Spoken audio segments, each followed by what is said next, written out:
I am Miles Seibert. I'm Landon Ard. And I'm Rylan Culbertson, and together we did a make-or-buy analysis on the NFL. Our presentation will consist of the following: a description of make-or-buy, research methods, data results, and a final conclusion for our analysis. Now we will explain make-or-buy analysis and how it applies to the NFL. What exactly is a make-or-buy analysis? A make-or-buy analysis is widely used throughout businesses to decide if it is cheaper to make a component internally or buy it from the market. This analysis is used to show where to allocate funds within a business to decrease costs and increase production, which in turn has the opportunity to increase revenues and profits. So how do we apply a make-or-buy analysis to the NFL? The NFL is viewed as one of the largest corporations in the world, titled the National Football League. Within that massive headline lies 32 teams that account for up to $14.7 billion in revenues each year. Every year, each team has hundreds of choices to make to build their franchises. Those choices start with the NFL draft every spring. The draft can be labeled the single most important event to take place for each team in the NFL. And with those crucial picks, teams are doing what they can to build their franchises to become a Super Bowl team. What makes an NFL franchise a championship team? Building teams requires extensive research on what players to draft and pay, and which players to pick up as free agents and get away with a cheaper paycheck. When referring this back to make-or-buy analysis, teams have to decide whether to in-source players or draft or outsource players signing free agents. Next, we will discuss the methods for collecting data. The following slides will summarize the overall factors and methods we use for collecting and analyzing the data for our project. The first step in our project was to accumulate a master database. Our master database contains 9 consecutive years, starting in 2005, going through 2014. For each year, the factors that we collected contain 32 teams per year, a 53-man roster, the team name, the player name, the position, years of experience, acquisition method, the college, other experience, team record, winning percentage, Pro Bowl, and All-Pro players. From this master database, we analyzed and compared teams in the NFL in an effort to decide whether it is better to make or buy NFL players to win championships. After making our master database, we next broke this master database down and compared every NFL team on the following factors: winning percentages versus losing percentages in the NFL, the number of Pro Bowl players, the number of All-Pro players, the number of drafted players, and the number of free agent players per team. Next, we will describe the methods that we use to analyze these factors. In our data analysis, the top 4 teams that we used each year from 2005 to 2013 were the teams that played in the conference championship game each year. The bottom 4 teams were the teams with the worst winning percentages in the league each of these seasons. Our efforts were more focused directly on the Super Bowl winners and the very worst teams in the league, while still using all the stats from the 8 teams each year. Our ultimate question was answered through these statistics to find if it was better to draft players or buy players in free agency. Charts show the teams we use to conduct our analysis. In the second part of our data analysis, we first turned our focus towards drafted players and free agent players on each team.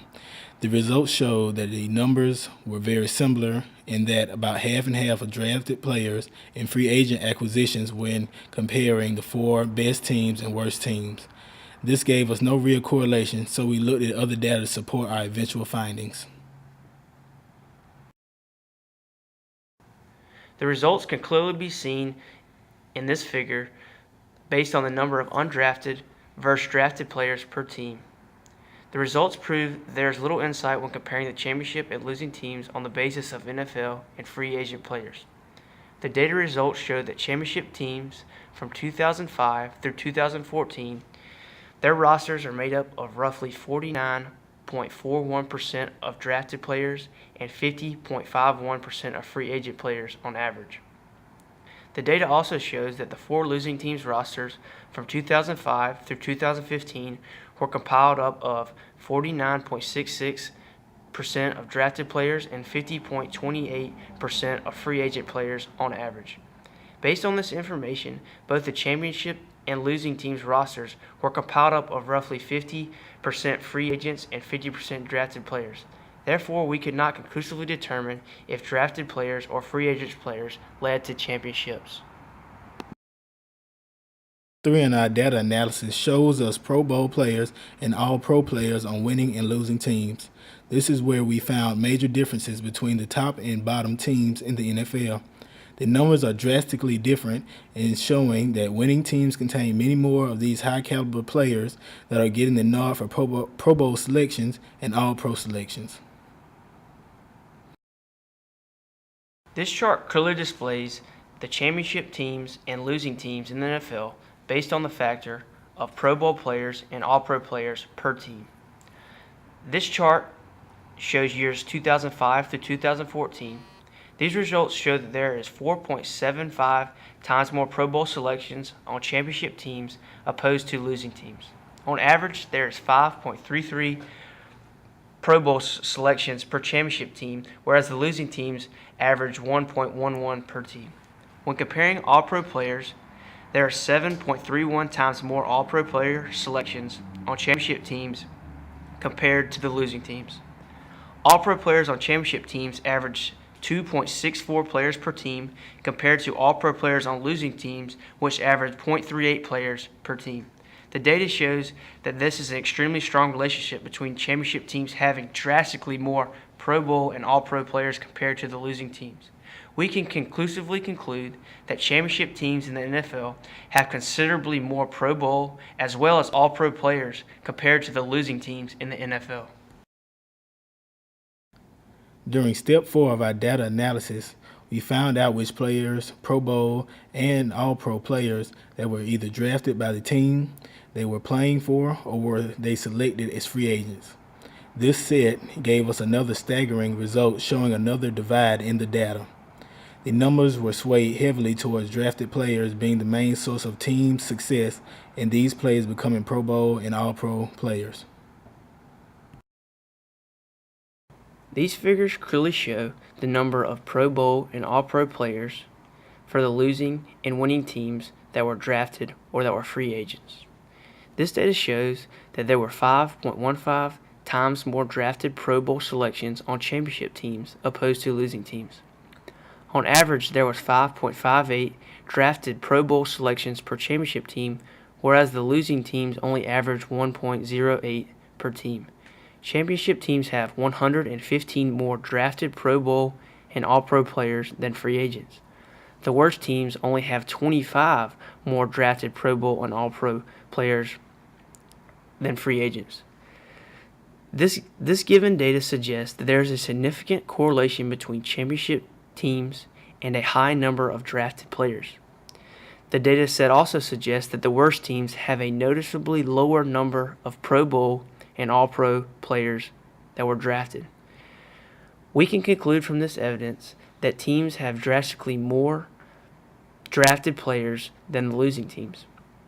Based on our data, this does not give us any kind of evidence that championship teams have more drafted players than free agents, but it does suggest that championship teams have more drafted Pro Bowl and All-Pro players than free agents. It also suggests that drafted players are more likely to become Pro Bowl and All-Pro players opposed to free agent players. Why is the factor of Pro Bowl and All-Pro players significant? These players are voted as the best players at their position for the corresponding year. This suggests that these players during their Pro Bowl or All-Pro selection years made significant positive impacts on their teams. The data correlates by showing how more All-Pro players and Pro Bowl selections there is a better chance of having a championship season than a losing season. When we look at our data as one body of work, we can conclude that our data does not give evidence that championship teams have more draft picks than free agents. However, there is evidence that championship teams have a significantly greater amount of Pro Bowl and All-Pro selection compared to the worst teams. So should NFL teams make or buy players? We suggest it is better to make players through draft picks rather than selecting free agents. Our data shows that the majority of Pro Bowl and All-Pro players have been drafted by their respective teams. Therefore, we strongly advise franchises to focus more on making smart draft choices because our research has proven that draft picks are more likely to become Pro Bowl and All-Pro players, which proves to lead to championship seasons. Thank you. Thank you. Thank you.